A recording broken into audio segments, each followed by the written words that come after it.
Non veg curries లో పిల్లలు ఇష్టంగా తినేది చికెన్ కర్రీ కదా. ఎప్పుడు ఒకేలా చేస్తే ఏం బాగుంటుంది చెప్పండి. అప్పుడప్పుడు వాళ్ళు కూడా ఇష్టంగా తినేలా ఇలా బటర్ చికెన్ ఒకసారి ట్రై చేయండి. రైస్ లోకైనా చపాతీలోకైనా ఇష్టంగా తినేస్తారు.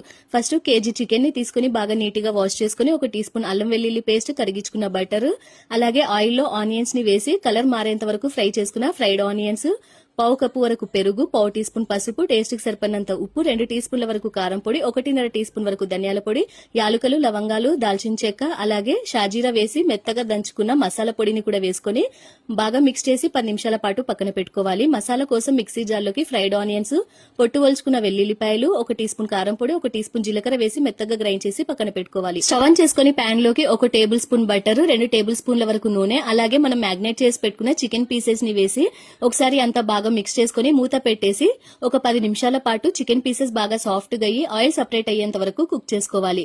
అర గ్లాస్ వరకు నీళ్లను కూడా వేసి ఒక 2 నిమిషాల పాటు బాగా కుక్ చేసుకుని మనం గ్రైండ్ చేసి పెట్టుకున్న మసాలా పేస్ట్ ని కూడా వేసి మూత పెట్టేసి ఇంకొక 6-7 నిమిషాల పాటు మధ్య మధ్యలో మూతను ఓపెన్ చేసుకుంటూ మిక్స్ చేసుకోవాలి. ఫైనల్ గా సన్నగా కట్ చేసుకున్న కరివేపాకు, కొత్తిమీర, పచ్చిమిర్చి ముక్కల్ని వేసుకుని స్టవ్ ఆఫ్ చేసుకుంటే యమ్మీగా టేస్టీగా బటర్ చికెన్ రెడీ.